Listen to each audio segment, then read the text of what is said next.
Je suis contente de t'accueillir ce soir, Joe. Donc, je dis bonjour à tous ceux qui nous regardent à travers les réseaux sociaux. Et je t'accueille aujourd'hui dans cette Kitchen Philosophy. Donc, Kitchen Philosophy, c'est un endroit qu'on avait créé au sein de SenseMakers pour échanger sur à peu près tout ce qui est important entre libres penseurs, sans langue de bois, en toute simplicité. Donc, je suis très heureuse de t'accueillir puisqu'on va parler d'un sujet intéressant qui s'appelle « Qui sont ces conseillers de l'ombre qui murmurent à l'oreille des dirigeants ?» Voilà, Donc, merci de m'accueillir déjà, merci Victoria. Un sujet qui est passionnant en fait, intéressant. Tu m'as incité à l'explorer plus en profondeur et on est là pour en parler. génial. Donc, je vais déjà te présenter. Je vais me présenter aussi. Donc, je suis Victoria Mikhailova. Je suis cofondatrice de la société SenseMakers. Donc, je suis coach de dirigeants. Je suis conseillère du commerce extérieur. Bon, je suis aidée pas trop par mes amis. Donc, je te laisse te présenter. Excuse-moi. Très bien. Donc moi, je m'appelle Joe Tabet. Je suis conseiller personnel pour des entrepreneurs, donc des dirigeants qui sont propriétaires de leur entreprise. Je fais ça comme un métier à temps plein depuis presque 20 ans maintenant. Je l'ai fait au sein de 2 structures. Une première où je suis resté pendant très longtemps, presque 18 ans, qui s'appelle Melson Chassagne et compagnie, et ma propre structure qui existe depuis l'époque, qui s'appelle X-Pro Partners. Donc on a quelque part défini le métier d'être le conseiller de confiance pour conseiller les dirigeants. Je vous en dirai un peu plus éventuellement plus tard. Voilà. Merci. Parallèlement, je fais un peu d'enseignement aussi, formation pour cadres, essentiellement dans une école, une business school internationale qui s'appelle l'INSEAD, basée au sud de Paris, Fontainebleau. Est-ce qu'on peut qualifier le métier que tu fais de l'éminence grise? Ah, alors ça, c'est une grande question. Déjà, l'éminence grise, c'est un mot qui est utilisé depuis très très longtemps, parce qu'on remonte au XVIIe siècle, c'est Louis XIII. Louis XIII qui a accédé au pouvoir très jeune, je pense il avait 9 ans peut-être quand il est devenu roi, et comme conseiller derrière Louis XIII, qui lui est mort jeune relativement, à l'époque c'était 40 ans, 42 ans, c'était déjà une bonne durée de vie, il avait comme conseiller le cardinal de Richelieu. Cardinal de Richelieu qui, on pensait, gouverner le royaume de France à l'époque. Mais en fait, le cardinal de Richelieu, c'est l'éminence rouge, parce qu'ils s'habillaient en rouge, les cardinaux. Mais c'est le cardinal lui-même qui avait, si vous citez le nom, M. François Le Tremblay, vous ne le connaissez peut-être pas, mais il est plus connu sous le nom du Père Joseph. Et le Père Joseph, c'est lui l'éminence grise qui était en fait le conseiller de Richelieu. Alors si on prend l'appellation éminence grise telle qu'elle, elle a été réutilisée de différentes façons. Alors j'ai vu, je ne suis pas un grand fan des séries, mais dans Game of Thrones par exemple, il y a le maître des chuchoteurs, donc Varys, donc, qui a un rôle qui est joué. Et en fait, pour moi, entre le conseiller actif ou la personne d'influence qui est dans les coulisses, qui, elle, exerce l'influence sans nécessairement qu'elle soit demandée, c'est ça essentiellement qui fait la différence. Donc, en gros, il y a des gens qui sont dans l'ombre et qui exercent une influence sur le dirigeant ou la dirigeante, et il y a la demande explicite d'un dirigeant d'obtenir un conseil de quelqu'un qui n'est pas nécessairement visible en première ligne. Et c'est cette dynamique, en fait, qui change tout. Ok, donc je partage avec toi, c'est avec mon associé Goran Kapetian, avec qui nous animons à l'école de commerce, pour le coup à Moscou, qui s'appelle Skolkovo, le cours sur partnership qui s'appelle Temps démocratie. On s'était lancé il y a trois ans dans l'étude justement de ce qu'on appelait des leaders dans l'ombre, puisqu'on est arrivé à la conclusion, c'est que le leadership, et donc le leader, ce n'est pas forcément un état ou la posture dans laquelle la personne est seule. Et trop souvent, les leaders, ils ont quelqu'un qu'on appelle, nous, dans notre langage, le tandemi, le partenaire de ce tandem, qui est très souvent dans l'ombre, avec une particularité, c'est que le leader, il n'est pas forcément conscient qu'il a en numéro 2 sans lequel son leadership ne serait pas ce qu'il est. Mhm. Généralement, le numéro 2, il est très conscient de son rôle et ils ont cette complémentarité dans le fonctionnement et dans les fonctions. Donc, est-ce qu'on peut parler de ce numéro 2 comme d'une éminence grise? Alors, encore une fois, l'éminence grise, je ne sais pas trop si c'est bien vu ou mal vu, mais en tout cas, il y a bien sûr un rôle primordial des gens qui sont en deuxième ligne ou ce qu'on peut appeler dans l'ombre. Et là, ça me fait penser en fait à un couple. Alors, c'est vraiment un couple. On remonte à 93. Je suis sûr que certains d'entre vous ont déjà entendu une anecdote des Clinton, donc Bill et Hillary Clinton. Et c'est Bill qui était président à l'époque, du coup. Et en route, il conduisait avec sa femme Hillary. Il s'arrête à une station-service pour prendre de l'essence. Et on raconte, alors si c'est vrai, Hillary reconnaît que le propriétaire de la station-service était un ami à elle, un ami du lycée. Et en sortant de là, Bill, ironiquement, qui lui dit: Ah, ma chérie, tu sais, finalement, si tu l'avais épousée, tu aurais été aujourd'hui femme de pompiste. Et bien sûr, la réplique, c'était: mais pas du tout. C'est lui qui aurait été président de la République. Et quand on voit l'évolution du couple Clinton, qui est un très bon exemple, en fait, ils étaient en synergie. Qui était plus dans l'influence ou dans le rôle de leader quand c'est lui qui était président et elle première dame? Et par la suite, quand elle a joué un rôle plus en avant, quand elle a continué dans la politique plus activement que lui, on voit très bien la synergie qu'on peut avoir en tandem. Quand on reste dans l'ombre, effectivement, normalement, on n'est pas connu du public. Mais si on reprend dans les binômes de dirigeants, là, c'est encore autre chose parce qu'il y a énormément d'entrepreneurs, si on revient dans le monde des affaires et pas de la politique, où c'est le binôme qui fonctionne. Et là, on en a plein, en fait. Que ce soit Hewlett et Packard à l'époque de HP, quand ils ont créé la société, c'était vraiment en binôme qu'ils ont voulu concevoir les choses. Dans l'histoire plus récente, on peut avoir des binômes comme Alain Lucas et Laurent Plantier quand ils ont commencé. Bon, ils ne sont plus ensemble aujourd'hui, mais il y a eu aussi Yves Saint-Laurent et Berger. En fait, l'un sans l'autre ne fonctionnerait pas de la même façon. Effectivement, tout le monde connaît Yves Saint-Laurent. On a connu l'histoire de Berger que par la suite, quand effectivement on a compris le monde du business.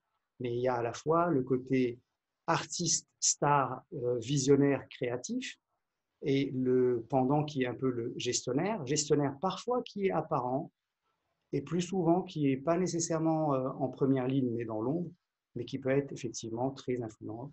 Et la synergie des deux est parfois extraordinaire. Alors, quel est le mot qui définit le mieux en fait, cette posture? Est-ce que c'est le mot influence? Est-ce que c'est le mot synergie? Est-ce que c'est le mot conseil? En fait, à quoi ça sert? Pourquoi est-ce qu'on n'est pas grand-chose seul? Alors là, je vais d'abord commencer à émettre un jugement de valeur qui peut faire la différence. Parce que quand on parle des gens d'influence, la question qu'on se pose, c'est: est-ce que c'est des gentils ou des méchants?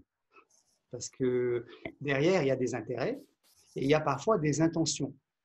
Donc, il y a des gens d'influence qui exercent un pouvoir, mais qui est plus centré sur eux-mêmes. Et on peut se demander si c'est un bon pouvoir, une bonne influence ou une mauvaise influence, mais c'est une influence quand même. Donc, dans ce rôle d'influenceur, ça peut être du bon ou du moins bon. En revanche, quand on est juste dans ce rôle de conseiller, et un conseiller, comme j'ai dit, il est sollicité par le dirigeant. C'est lui qui lui demande son avis, qui peut écouter, suivre ou pas. Là, on est dans un rôle qui peut être plus ou moins, on va dire, adapté par rapport au conseil qu'on donne. Le conseil, on peut se tromper ou pas, mais dans les rapports qu'on a vis-à-vis du dirigeant, on est plutôt dans le bon rôle. Alors que l'influence, parfois, on exerce une influence qui est elle-même dominante par rapport au dirigeant. Et dans ce contexte-là, les rapports de force, je dirais, pourraient être inversés des fois. Donc, en fait, ce que tu es en train de dire, c'est que le conseiller professionnel qui a cette posture quelque part d'accompagner le dirigeant dans tous ses questionnements, il est plus neutre dans l'exercice de son influence possible, puisqu'il a cette possibilité-là sur le dirigeant qui est finalement celui qui décide. Alors, ça pourrait être vrai, mais c'est malheureusement pas toujours le cas. Là, je reviens dans ce rôle de professionnel. Le métier a évolué. Et si je reprends l'histoire récente, au XXe siècle, c'est quand même le siècle dernier, mais ce n'était pas très loin. Il y a eu un rôle très professionnel d'un nouveau métier qu'on peut appeler le métier de banquier d'affaires. Mhm. Et là, c'est très intéressant parce que quand on reprend l'histoire d'une boîte brillante comme Lazare, il y a un livre d'ailleurs qui a été écrit là-dessus, je vous recommande de le lire si ça vous intéresse, c'est Ces messieurs de Lazare, qui décrit très bien combien les conseillers qui étaient les associés partenaires de Lazare à l'époque ont pratiquement dicté ce qui s'est passé au niveau de plusieurs entreprises. Pratiquement le tissu industriel français était dominé, alors, et pas que français, parce qu'ils sont allés au-delà de la frontière française, mais c'était leur métier, c'était des professionnels, ils étaient dans ce rôle de conseil complètement, ils définissaient les transactions, que ce soit des acquisitions, des cessions, des entrées en bourse, et ils avaient tellement de pouvoir, en fait, parce que c'est effectivement des gens de pouvoir, que dans leur métier, ils avaient énormément d'influence et c'est eux qui dictaient pratiquement ce qui se passe. Dans une version plus récente, sans émettre de jugement, je vous rapporte ce qui a été écrit. Une banque d'affaires comme Goldman Sachs, en fait, il y a plein de gens qui pensent que c'est Goldman Sachs qui gérait le monde, en tout cas jusqu'à il y a quelques années, ou il y a 10 ans, le mouvement, quelque part, Occupy Wall Street, qui n'est pas du tout dirigé vers eux, en fait, qu'eux, parce qu'il y avait plein de choses là-dedans, mais en tout cas, quelque part, on reconnaît qu'il y a des métiers, dont ceux-là, qui sont payés, c'est leur métier, mais ils ont beaucoup plus de pouvoir que les dirigeants eux-mêmes qui sont finalement dans une fonction. En revanche, quand on est dans le métier, je dirais, plus récent, parce que l'autre époque, en fait, moi, je l'attribue à l'époque où le command and control, c'est-à-dire la gestion très autoritaire et dirigiste des entreprises était sans doute appropriée ou en tout cas possible. Je vois que dans la nouvelle ère dans laquelle on est maintenant, c'est de moins en moins acceptable et ce n'est pas du tout les attentes des nouvelles générations. Donc, on ne pourra plus être dans l'autoritarisme et le command and control dans les entreprises. Et du coup, la demande des chefs d'entreprise et des dirigeants, elle est plus dans une logique de bienveillance, de consultation. C'est eux qui veulent avoir des gens de confiance qui vont les aider à réaliser le projet d'entreprise en alignement avec leur projet, leur vision et les valeurs qu'ils ont pour l'entreprise. Et du coup, cette influence de pouvoir aura de moins en moins sa place. Mais si on suit le raisonnement, parce que les peu de livres que nous avons trouvés, parce que quand on a travaillé sur le sujet, on a regardé ce qui existait sur cette idée de comment est-ce que les dirigeants se font accompagner ou travaillent avec d'autres personnes. Donc, on en a trouvé un seul. Je sais que tu en avais trouvé un autre. Donc, celui qu'on avait trouvé, ça s'appelle Consigliere. Donc, ça renvoie déjà à l'image qu'on a dans Le Parrain. Et puis, le sous-titre, c'est le Leader in Shadow. C'est comment dire, c'est le leadership du côté sombre, dans l'ombre de quelqu'un. Pourquoi est-ce qu'il y a… donc, si on revient à cette fonction des gens qui conseillent les dirigeants, qui murmurent, donc il y a ce côté un petit peu secret et l'ombre. Pourquoi ? Alors qu'on est dans la société dans laquelle on prône la transparence et la visibilité de tout ce qui se fait et toutes les décisions qui se prennent. Alors, pourquoi les gens ne veulent pas s'afficher ? Ouais. D'abord parce que il y a un rôle, ce rôle bienveillant du conseiller, qui n'a pas besoin d'être un rôle public. Et une des grandes qualités, d'ailleurs, c'est un prérequis pratiquement pour être un bon conseiller de confiance, si on prend le mot Trusted Advisor, c'est que plus la personne est centrée sur elle-même, je parle du conseiller, moins on est crédible, moins on est neutre et moins on est pertinent pour donner le bon conseil. Donc, si on enlève ça, c'est-à-dire que la personne ne soit pas narcissique et autocentrée, du coup, on n'a pas du tout envie non plus d'apparaître en public. Et c'est OK pour le conseiller de ne pas prendre le crédit publiquement parlant par rapport à ce qu'ils ou elles font. C'est pas dans leur objectif, en fait. C'est pas cette posture-là qu'ils voudraient avoir. Donc, c'est pour ça qu'il y a une bonne partie qui n'a pas besoin d'apparaître. Et encore une fois, ce n'est pas parce qu'on a donné un conseil qu'il est nécessairement suivi. On est là dans la durée et dans la bienveillance. Il y a un autre rôle en fait qui est secret. Alors, je ne sais pas si on peut les mettre dans la même catégorie. Mais comme de toute façon, on sait que les dirigeants se retrouvent seuls à un moment donné. Plus on est entouré, plus on va se sentir seul dans des moments critiques, compliqués, difficiles. Et ce n'est pas parce qu'on ne fait pas nécessairement confiance à ses collaborateurs dans une entreprise, c'est qu'il y a juste des décisions qui sont compliquées à partager ou inappropriées à partager avec ses collaborateurs ou les gens autour de l'entreprise. On n'a par exemple pas envie de montrer ses inquiétudes parce qu'on sait que ce n'est pas tout à fait la bonne place. Et quand on en a, c'est bien de paraître un peu vulnérable, mais étaler ses inquiétudes, ça ne fait que paniquer tout le monde et ce n'est pas forcément une bonne chose à faire. Donc il faut quelqu'un qui puisse les sortir de cette solitude et les dirigeants ont plein d'options. Alors certains vont officiellement prendre des conseillers, éventuellement des coachs. Ce n'est pas exactement le même métier, donc chacun, je dirais, a un positionnement ou un rôle différent, mais ils vont avoir aussi des gens plus formellement proches de l'entreprise, des membres du conseil d'administration, ils vont être dans des réseaux de pairs, de peer-to-peering, dans des autres clubs de dirigeants, d'entrepreneurs qui vont leur apporter un soutien, avec lesquels on peut partager des choses plus ou moins confidentielles, plus ou moins personnelles, plus ou moins intimes. Tout ça, ça compte. Mais je voudrais quand même évoquer quelque chose qui n'est pas souvent dans les statistiques. D'ailleurs, il y a une très bonne étude qui a été faite sur la solitude du dirigeant publiée par BPI, faite par un ami que je salue, Olivier Torres, en fait, qui est prof à l'Université de Montpellier, qui a fait beaucoup d'études, notamment sur la santé du dirigeant et la solitude des dirigeants. C'est très intéressant. Et il a répertorié, en fait, cette étude a répertorié les différents moyens que les dirigeants se trouvent pour sortir de leur solitude. Mais il y a des moyens qui sont inavouables. Alors, Par exemple, 45%, très intéressant, des chefs d'entreprise avouent avoir consulté, à un moment donné, des voyants, des diseurs de fortune, des personnes qui savent interpréter les rêves. Et là, on se dit, ah, c'est le côté un peu mystique des choses. Qu'est-ce qu'on leur demande? Ah, c'est très curieux. Ils vont jusqu'à dire, quand je négocie par exemple avec un client important et que quelque part ma voyante ou mon voyant me dit que ça ne va pas aboutir, je vais moins perdre mon temps. C'est très curieux, c'est une forme de se faire influencer. Et combien on peut les croire, c'est compliqué. Et pour d'autres, ils vont juste consulter la numérologie ou les astres. Et je me suis posé la question, en fait, pourquoi? La meilleure réponse que j'ai obtenue, c'est que en fait, il y a des décisions qui sont tellement compliquées à prendre que le dirigeant a besoin juste de se rassurer lui-même, quelque part d'avoir bonne conscience.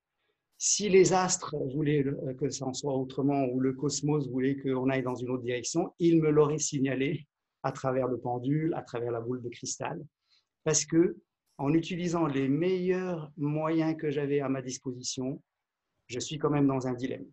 Et c'est souvent dans ces situations compliquées de dilemme où il n'y a pas une bonne, évidemment une bonne ou une mauvaise décision à prendre, mais il y a deux décisions qui ont un impact et chacun un peu de positif et du négatif en face. Quelque part, se donner bonne conscience et mieux dormir la nuit est quelque chose de très important. Et c'est là où on va aller le chercher et le trouver dans le mystique. Parce que sinon, forcément, on tombe dans l'irrationnel.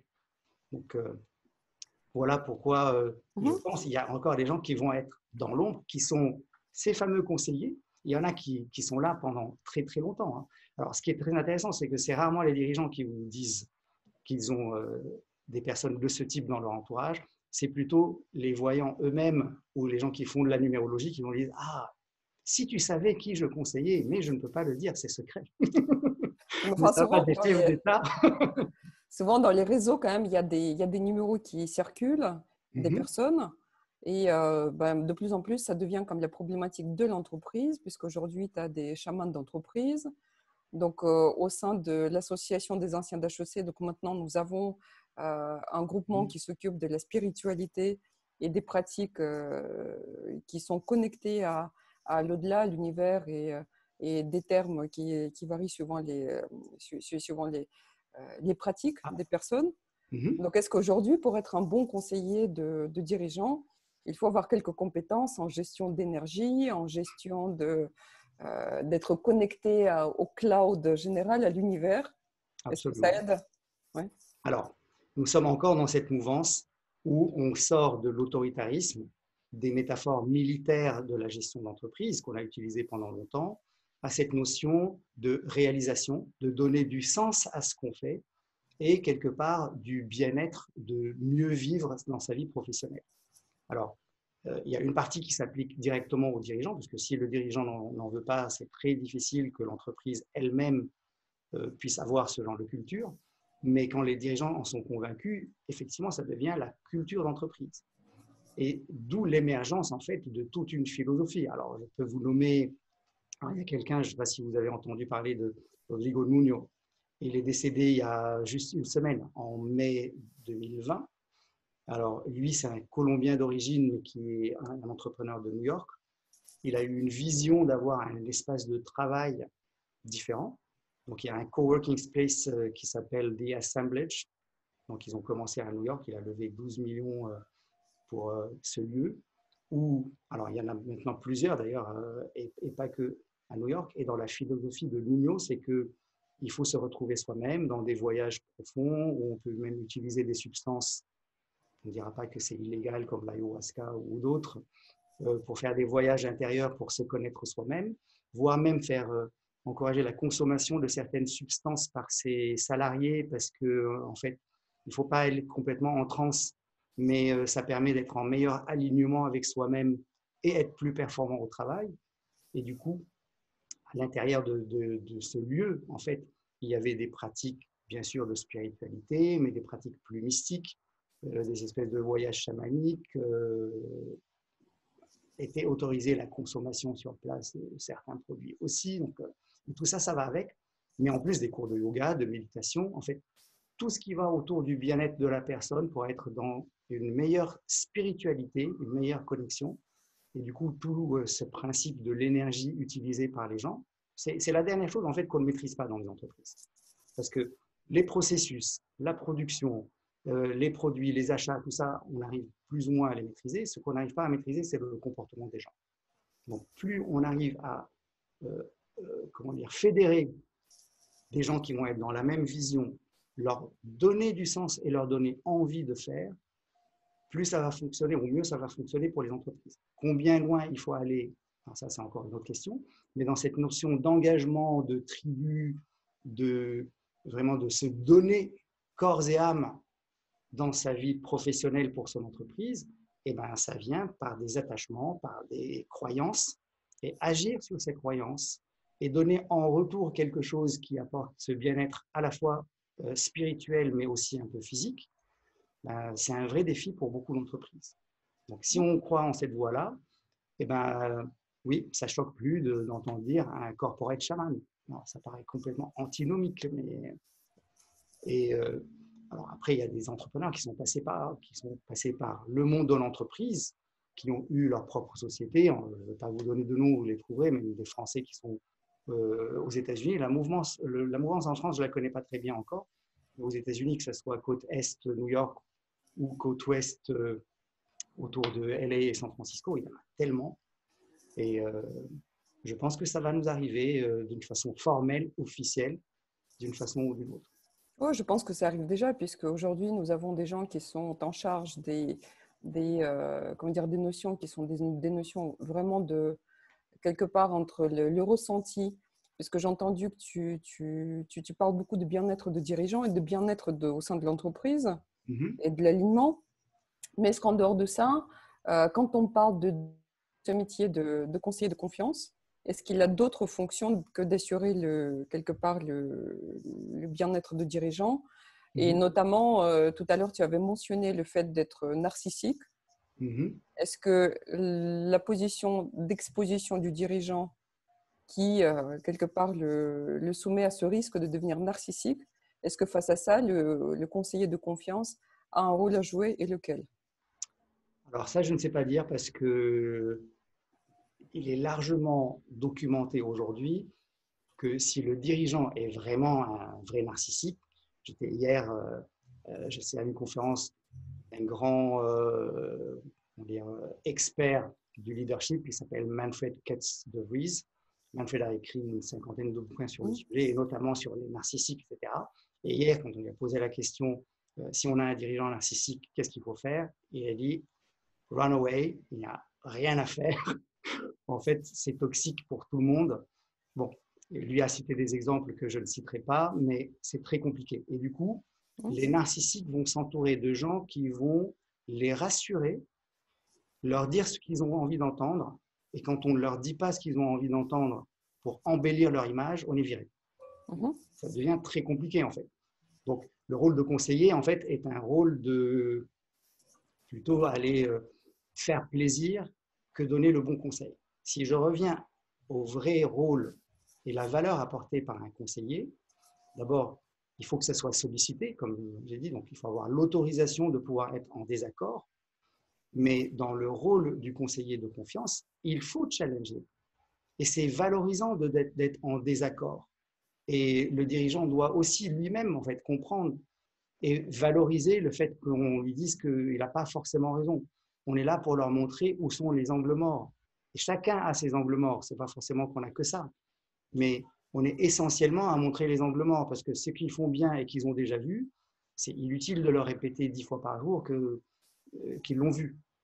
En revanche, parfois, quand il y a des angles morts et des enjeux, on peut passer 80% du temps à parler de ce qu'ils n'ont pas vu, de ce qui est compliqué, de ce qui n'est pas la première idée qu'ils ont eue. Et c'est là où le rôle précieux, en fait, du conseiller de confiance prend toute sa place. Il faut déjà être dans la neutralité. Il faut être bienveillant vis-à-vis et du dirigeant et de ce que le dirigeant veut réaliser. Donc, en général, l'entreprise aussi. Donc, c'est les deux qui comptent. Il faut être autant détaché émotionnellement que possible, parce que sinon, on est dans la réaction épidermique et on perd de l'intelligence émotionnelle, donc ça n'aide pas beaucoup. Et il faut être surtout désintéressé personnellement. Et du coup, pour en faire un métier, être payé pour exercer ce métier, ben, c'est compliqué. Donc, il y a plein de gens qui le font alors, de façon différente. Alors, j'ai étudié ça, c'est très intéressant. Mais je savais que cette rémunération, on est payé pourquoi et en fonction de quoi, est une vraie question. Oui, parce qu'à partir du moment qu'on est payé, est-ce qu'on a la capacité vraiment de garder sa neutralité, cette lucidité pour laquelle le dirigeant vous rémunère? Parce que derrière ça, comme tu disais, il y a le risque aussi qu'il y a une partie de cette rémunération va dans le sens que le dirigeant a besoin d'être rassuré sur le fait d'avoir des strokes, comme on dit en psychologie positive, des signaux de reconnaissance et d'être rassuré que tout va bien avec lui. Et d'avoir une sorte d'énergie positive qu'il va puiser là-dedans. Donc, comment est-ce qu'on garde l'équilibre entre la lucidité et cette bienveillance? C'est très important. D'ailleurs, même c'est crucial. Donc, moi, il me semble que d'abord, ça doit faire partie du contrat de départ, qu'on ait pas seulement l'autorisation, mais la demande d'exprimer un désaccord et que ça soit valorisé. Bien sûr, quand on dit quelque chose que le dirigeant n'a pas envie d'entendre, on met en péril sa propre rémunération, parce qu'on est payé, alors quelle que soit la modalité. Alors, je vais vous citer un peu les différentes modalités de rémunération, parce qu'elle est aussi intéressante. Spectateurs. Mais, du coup, pour sortir de cette dépendance, les conseillers qui font ce métier doivent avoir suffisamment de dirigeants qu'ils conseillent pour ne pas être dépendants d'une seule personne. Ce qui n'est pas non plus simple. Mais du coup, à un moment donné, très librement dire, voilà, nous avons convenu de quelque chose, je suis dans mon rôle, si on n'est pas d'accord, on peut arrêter, mais je ne risque pas, en fait, je ne suis pas dans une dépendance économique telle que je vais me retrouver à la rue demain. Je vais avoir suffisamment d'autres clients, de sources de revenus pour garder quelque part mon intégrité. Et la réputation, du coup, quand on fait ce métier du conseiller, devient l'enjeu. Donc, sacrifier sa réputation pour faire plaisir à un dirigeant qui est un client parmi d'autres, c'est ça, je pense, qui est le garant quelque part de l'intégrité, de l'honnêteté et de ne pas tomber dans le faire plaisir. Est-ce que dans ce cas-là, donc là, je veux bien que tu parles avant que je te pose la question que je veux te poser. Est-ce que tu veux bien nous parler des modes de rémunération de ces métiers de conseiller de confiance?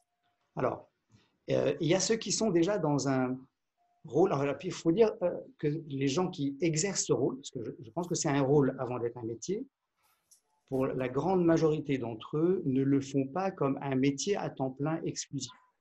Pourquoi? Parce que le crédit confiance qu'on a, c'est-à-dire la confiance qu'on a avec les dirigeants, peut arriver dans d'autres contextes. c'est là qu'on va trouver des gens qui sont proches du dirigeant ou de l'entreprise professionnellement parlant, je dis, comme l'expert comptable, le notaire, parfois c'est le banquier, ça peut être un avocat ou un ami proche qui a une certaine expérience. C'est eux qui vont avoir d'abord le crédit confiance, quand on est dans la confiance, et qui vont rajouter le rôle de conseiller pour leur donner des recommandations ou leur avis sur des situations spécifiques. On parle encore dans un contexte de business. Donc, mais comme ce n'est pas leur métier principal, donc ils vont essayer soit, s'ils font ce métier, d'être payés pour des missions dans leur propre métier, en disant, bon, c'est un bon client, et pour le volume d'affaires que je fais avec lui ou elle, ça justifie que je passe du temps pour les conseiller aussi. Et d'ailleurs, mes conseils peuvent m'apporter des missions, même si je garde ma neutralité. Et c'est parfois vrai, ce n'est pas toujours le cas, mais c'est parfois vrai. C'est aussi le cas des partenaires des boîtes de conseil en stratégie. C'est aussi le cas des banquiers d'affaires qui vont dire, bon, on fait tous les X années une grosse transaction et entre une transaction et une autre, je passe du temps à conseiller le dirigeant parce que ça va nous apporter du business plus tard et finalement, ça fait partie du même métier. Donc, ça, c'est une façon de le voir. Pour d'autres, on va leur donner des rôles dans l'entreprise.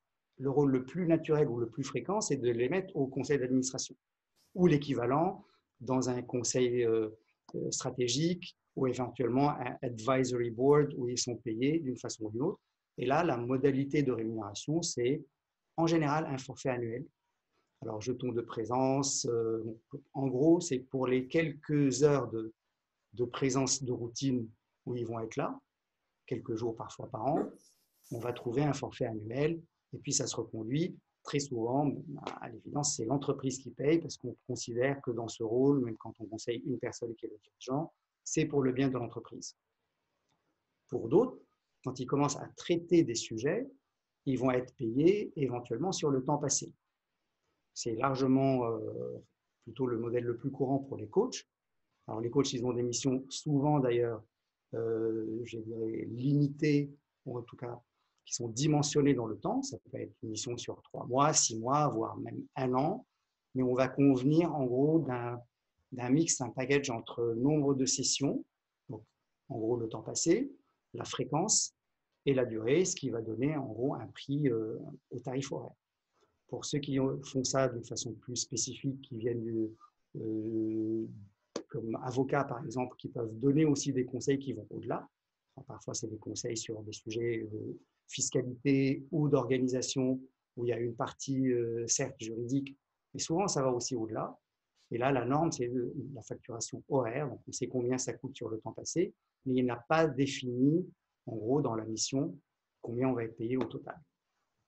Alors, après, il y a ceux qui pratiquent quelque part le forfait. Je pense que c'est intelligent, hein, ce n'est pas péjoratif ce que je dis, mais qu'on appelle à la tête du client.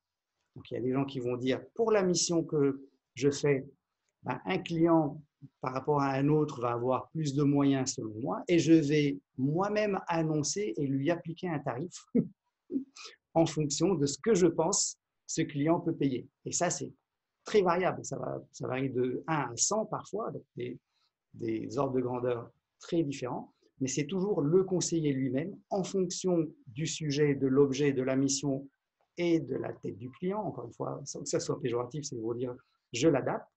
Je vais lui demander un montant pour cette mission-là que je vais dimensionner en fonction de mon espérance de gain. Et la suite, en fait, l'autre modèle qui est beaucoup moins courant, mais que je vois pratiquer, d'ailleurs que je pratique moi-même depuis bien plus de 10 ans maintenant, c'est de faire l'inverse, c'est-à-dire de dire si je conseiller apporte de la valeur au client, je vais laisser mon forfait annuel à la totale discrétion du client.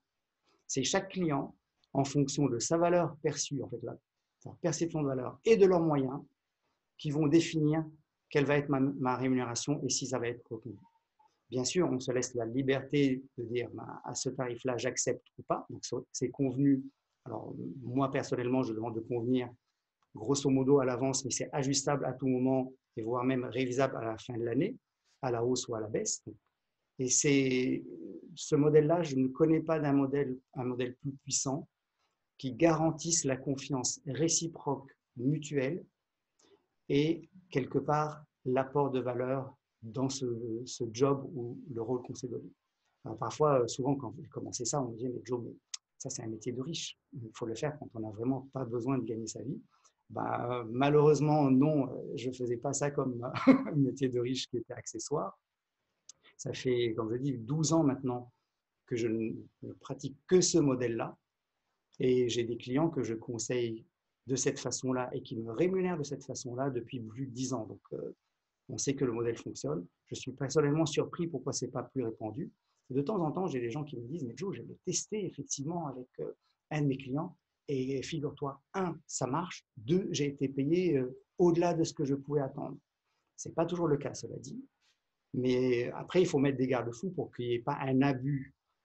Parce qu'il y a des gens, malheureusement, comme partout, qui, à la fois sur le fait d'être malin ou de penser que je peux utiliser quelque part open bar certaines ressources. Donc, il faut savoir limiter les choses, en tout cas, se mettre quelques garde-fous.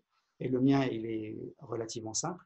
C'est-à-dire, à partir du moment où on me demande de passer du temps sur un sujet, je demande au dirigeant en face d'être lui-même ou elle-même présent, leur temps étant ce qu'il y a de plus précieux. S'ils veulent passer 10 heures, 20 heures, une semaine d'affilée avec moi, eh ben, je ne veux pas leur refuser ça, mais ce sera aussi leur temps engagé. En revanche, tu ne veux pas faire ça pour moi parce que je n'ai pas le temps de m'en occuper, ça c'est dangereux. En tout cas, dans ce modèle de rémunération, ça peut être hyper dangereux et du coup, il faut savoir quand même le cadrer. Oui, merci Joe. Et donc et là, j'entends, et puis tout à l'heure, on aura quelques questions, j'entends que ce que tu dis, c'est aussi le conseiller de confiance, il a quand même quelques qualités personnelles et professionnelles sans lesquelles il ne peut pas bien faire ce métier. Donc moi, j'en ai qu'il ne peut pas bien faire ce métier. Sans ces qualités, on ne peut pas bien faire ce métier. Ouais. Donc, est-ce que tu veux bien citer quelles sont les qualités? Parce que j'ai entendu qu'il y a une notion déjà d'éthique personnelle, qu'il ne faut pas qu'il soit cupide, que ce n'était pas forcément avec le business model. Alors, stupidité, c'est relatif parce que les fous du roi, à l'époque aussi, on peut les considérer comme des conseillers. Bon.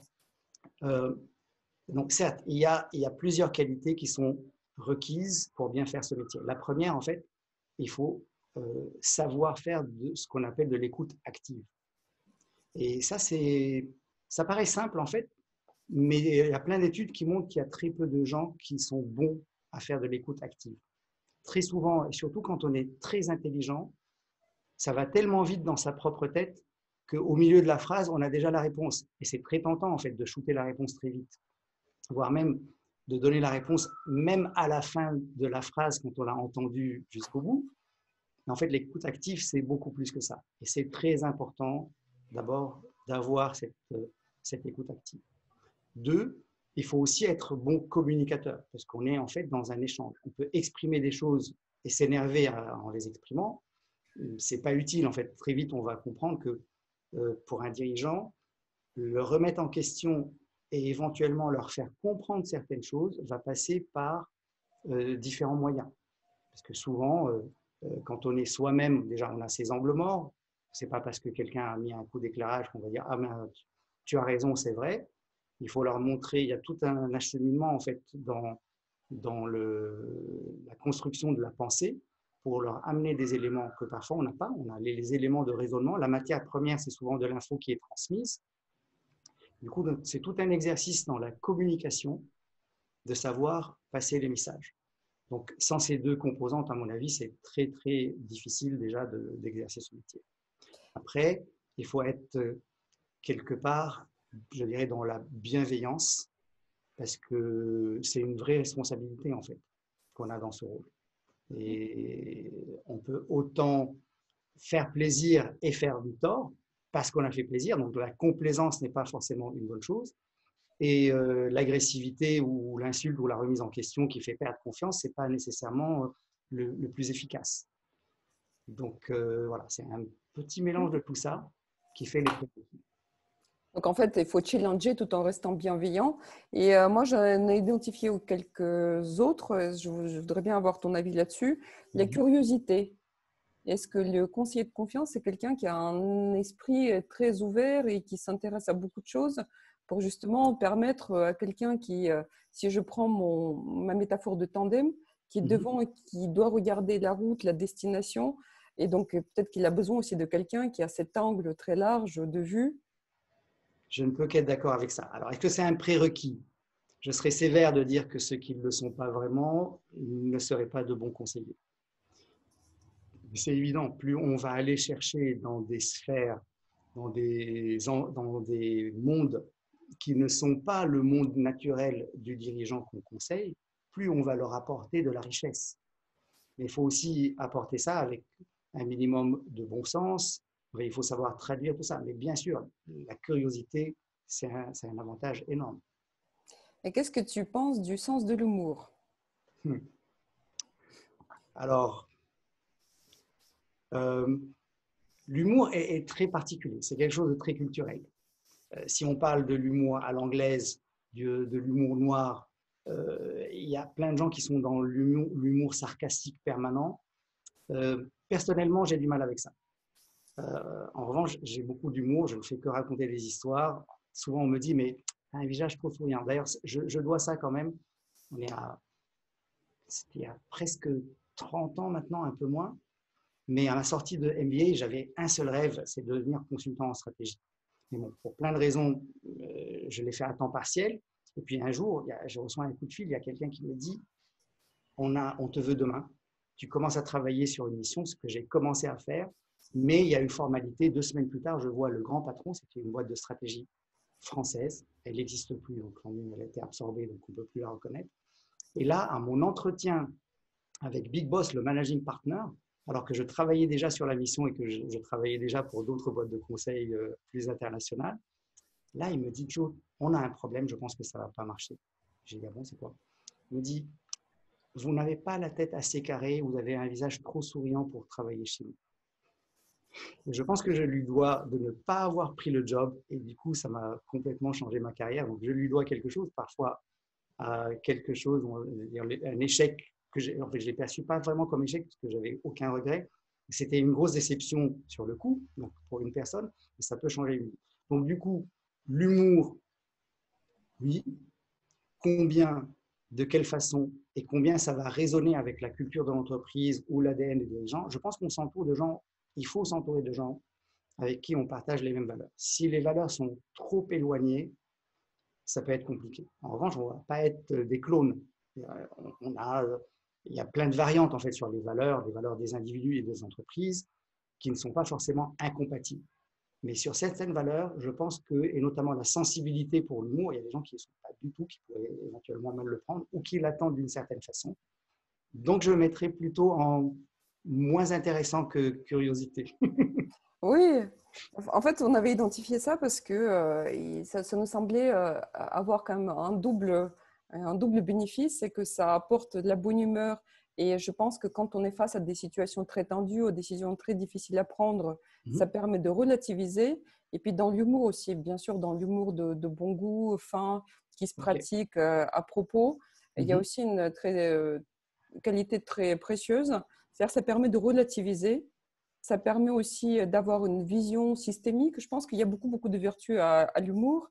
Et d'ailleurs, je rêve qu'on enseigne l'humour dans les écoles de commerce. Ouais. Bien sûr. Alors là, je ne peux qu'être d'accord. En fait, l'humour, c'est une excellente façon déjà de dédramatiser les situations, de déstresser avec plus ou moins des degrés différents. Donc, régulièrement, il y a l'équivalent, parce que parfois on n'est pas tout à fait sensible à ça, ça dépend où on est. Mais bien sûr, il faut avoir un peu cette finesse, comme tu l'as dit, de l'humour à bon goût. Et parfois, je peux passer 1 heure avec des dirigeants que je conseille sans dire un seul mot. Ça va commencer par dire, OK, on respire un grand coup, on sort sur le balcon ou on va faire un tour. Et ça m'est arrivé une fois, on a marché pendant 1 heure sans rien dire. On s'est arrêté juste de temps en temps, un petit regard, un sourire, et on a repris à marcher. Et là, il se passe des choses.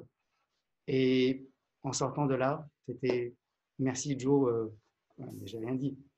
Et ça arrive très souvent, enfin non, pas aussi spectaculairement, mais parfois il faut savoir faire les bonnes choses, dédramatiser, aider à passer les crises, donner un peu une note d'humour, d'optimisme, en fait, rassurer d'une certaine façon sans pour autant aller dans la complaisance pour faire plaisir. Donc tout ça, c'est important. Donc c'est beaucoup, beaucoup de psychologie en fait. Pour moi, c'est 90% de psychologie, éventuellement 10% de connaissances techniques, parce qu'il en faut quand même, mais essentiellement une bonne maîtrise de la psychologie, mais pas, pardon pour les professionnels en fait, mais c'est pas de la psychologie à deux balles, c'est beaucoup plus profond que ça, quoi. Tout à fait. C'est d'ailleurs ce que dit Manfred Katz-de Vries dans ses livres, c'est que ça aurait été très facile s'il n'y avait pas beaucoup de compétences derrière, qui va de psychanalyse à d'autres matières, en effet, qui sont corrélées au comportement et puis la façon de raisonner ou de se comporter de l'être humain. Et en parlant de psychologie, donc il y a un concept dans l'analyse transactionnelle des injonctions. Et donc, il y a une des injonctions qu'on appelle, donc c'est des messages parentaux ou des messages en tout cas qu'on a appris qui restent au niveau subconscient dans nos têtes. Il y a une injonction qui s'appelle ne sois pas premier. Est-ce qu'un bon conseiller, c'est quelqu'un automatiquement qui a grandi avec ce message dans sa tête que c'est pas bien de se mettre en avant et qui, de ce fait-là, se sent très à l'aise à l'ombre? Et de ce fait-là aussi, donc il est tout à fait, il a une bonne posture pour exercer ce métier. Alors là, je n'avais pas réfléchi à ce sujet. Il y a quelque chose, en fait, je pense que le fait d'arriver premier n'est pas un problème. Mais en fait, c'est une question un peu difficile parce que quelque part, si je me revois moi-même, je dis, je ne veux pas dire que je ne suis pas un bon conseiller parce que je suis convaincu personnellement du contraire et on me le rapporte. En revanche, j'ai eu un parcours scolaire, en tout cas, extraordinaire dans un système pédagogique que je trouve formidable, où probablement j'étais premier, mais peu importe, j'étais parmi les premiers parce qu'on n'avait pas ce système de classement. Mais surtout, j'ai grandi dans un système qui n'était pas compétitif. Donc, du coup, on était dans une collaboration entre élèves parce que peu importe s'il y avait un premier, un second, un troisième, on n'avait pas ce classement. Mais on était dans une entraide pour s'aider à apprendre mieux et à grandir ensemble en tant que groupe et équipe. Et je pense que c'est ça qui est important. Si on est dans un esprit de concurrence compétitive, on ne peut pas bien faire ce métier. En revanche, qu'on soit le meilleur dans sa catégorie, mais sans forcément penser à enfoncer les autres, on n'est pas forcément mauvais. Merci de cette réponse. Et d'ailleurs, aussi, je constate, c'est que très souvent, les gens qui font très bien ce métier, c'est des gens qui ont cette compétence aussi, c'est des gens de réseau, qui ont des réseaux, qui ont la capacité de connecter avec d'autres. Et de ce fait-là, donc nourris par cette curiosité, ça leur permet d'avoir une vision globale et d'ensemble qui parfois manque face à la prise de décision. Donc c'est ce qu'on appelle le recul. Dans d'autres termes, on peut dire c'est des réseaux. Est-ce que tu serais d'accord avec Je suis tout à ça? fait d'accord avec ça. La question que je me suis posée sur les réseaux depuis le temps qu'on parle de réseautage, de networking, etc., je ne me suis pas encore fait mon idée là-dessus, mais je ne sais pas si le fait d'avoir un réseau est une conséquence. En fait, c'est l'œuf ou la poule. Est-ce que c'est la conséquence parce qu'on a cette attitude ouverte, curieuse et qu'on a des choses sympas à dire, ce qui fait que finalement, on développe son réseau, ou on commence par développer un réseau, mais à chaque fois que j'ai vu les gens artificiellement vouloir démultiplier les contacts pour avoir des réseaux, ça ne marche pas, c'est pas authentique, quoi. Donc, je ne sais pas trop. Je pense que le réseau est plus une conséquence et qui fait que finalement, on a cette reconnaissance. C'est comme pour un leader, on ne peut pas se autoproclamer leader. Pour moi, j'ai un seul test pour les leaders. Un seul. Il y en a plein, plein, plein. Je sais, ce n'est pas pour dire que les autres ne valent rien du tout, mais il y a un seul test qui est le moment de vérité. Un leader doit avoir des suiveurs. Et si on pose une seule question, en fait, aux suiveurs, pourquoi vous êtes là? Et s'ils ne disent pas c'est pour lui ou pour elle, c'est que ce n'est pas un vrai leader pour eux. Donc pour moi, le moment de vérité pour être un vrai leader, c'est d'avoir des suiveurs qui le reconnaissent comme leader. Et finalement, les gens qui ont un réseau, où ils ont mérité d'être dans ce réseau et les gens les reconnaissent comme quelque part un monde sympa, quelqu'un qui sont fiers et contents de connaître, plutôt que quelqu'un qui, d'une façon industrielle, a juste démultiplié ses contacts. Voilà. Merci Joe. On a quelques questions des gens qui nous regardent. Je vais te les lire. Donc, on nous demande si pour les entreprises familiales, n'y a-t-il pas aussi des family office, des bons connaisseurs de ces cultures très spécifiques? Est-ce qu'il y a des conseillers spécifiques pour Les familiers, les entreprises familiales. Ouais. Alors, les entreprises familiales, encore une fois, on ne Est-ce qu'il peut faut pas être être conseiller thérapeute de de couple confiance. aussi? Pardon? Est-ce qu'il faut être thérapeute de couple en même temps que Non, mais conseiller de dirigeant? c'est intéressant parce qu'on ne peut pas être conseiller de confiance d'un groupe. On peut être un coach d'un groupe. C'est extrêmement bénéfique. On peut être membre de conseil d'administration d'une entreprise familiale. Et là, c'est très clair, en fait. On est là pour protéger l'intérêt de la société. Pour être conseiller de confiance, c'est très personnel. Donc, c'est très difficile d'être le conseiller de confiance de plusieurs personnes, même si on n'est pas forcément contre les autres. Mais à un moment donné, on ne peut pas avoir le même rapport avec toutes les personnes, en fait, tous les membres de la famille dans ce cas-là. Donc, il est bon d'avoir une personne qui soit le conseiller en fait, d'un dirigeant. En général, il y a aussi, c'est bon d'avoir un dirigeant, parce que même si on est dans un rapport équitable et respecter la famille, il y a quand même un dirigeant, mais que cette personne s'occupe et comprenne les intérêts de la famille. Et dans les entreprises familiales, en fait, il y a les intérêts de l'entreprise, et on recommande d'avoir une gouvernance et un conseil d'administration pour l'entreprise, mais il y a aussi les intérêts de la famille, et il est largement recommandé d'avoir un conseil de famille qui va se réunir un peu comme un conseil d'administration pour dire voilà les valeurs de notre famille, voilà comment on va traiter la famille dans ses rapports avec l'entreprise, dans son rapport avec son écosystème et son monde extérieur, etc. Et du coup, oui, c'est important de choisir quelqu'un qui comprenne les intérêts de la famille au-delà de l'intérêt de l'entreprise. Merci Joe. Donc, je te pose une autre question. Est-ce que tu as des exemples des duos constitués récemment qui fonctionnent particulièrement bien? Donc là, je pense que c'est une question qui concerne les duos de dirigeants. Puisqu'on n'a pas vraiment très peu en fait, de co-head dans les entreprises. D'ailleurs, les législations de différents pays ne le permettent pas toujours. Est-ce que tu as un exemple Alors, de gens il y en a inspirants? beaucoup. J'aurais du mal, en fait, non. Je me garderai de donner des noms là parce que ce n'est pas utile. Pourquoi? Parce qu'il n'y a pas un couple qui fonctionne forcément 100% bien en tout. Il y a des gens qui s'entendent bien pendant longtemps et qui s'apportent des synergies, et cela, il y en a beaucoup.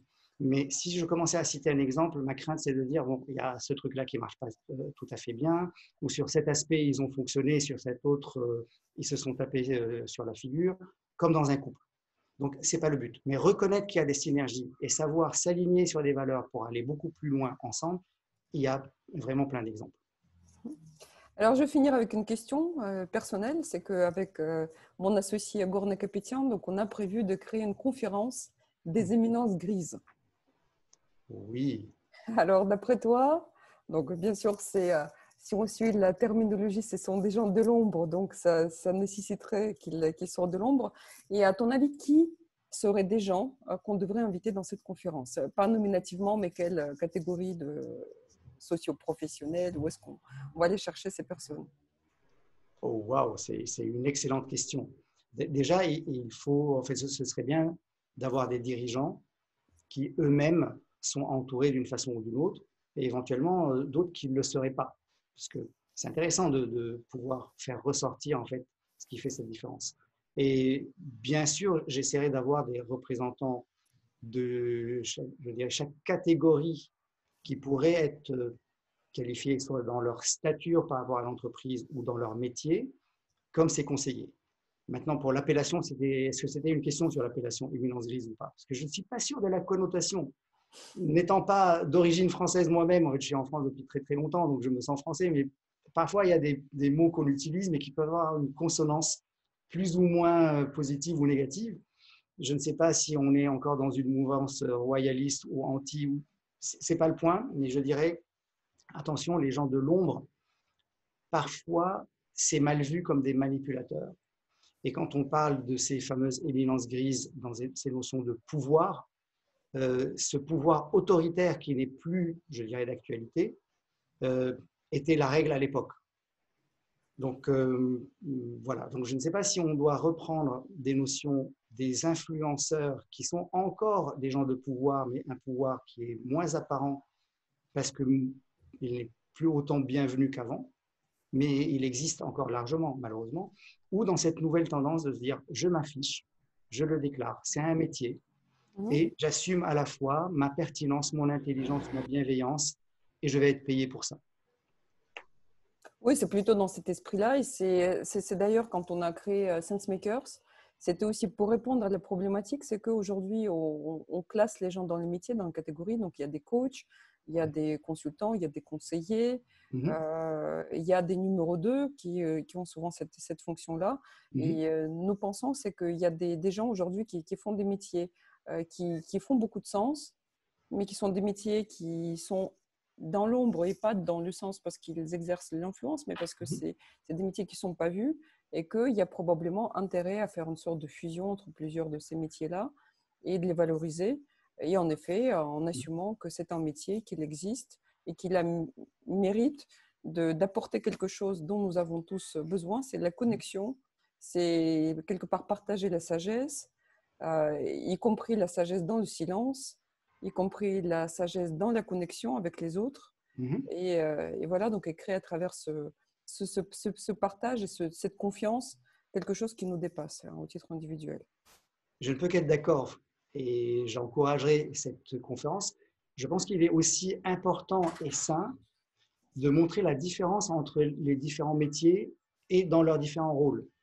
Par exemple, quand moi, je dis je ne fais pas de coaching, parce que je respecte grandement les coachs, d'ailleurs j'envoie des clients à des coachs et des coachs qui m'envoient des clients, c'est parce que dans une certaine école de coaching, je sais que tout le monde ne le fait pas, on va se garder de donner son avis. On va laisser son client découvrir, s'améliorer dans sa façon de penser, etc.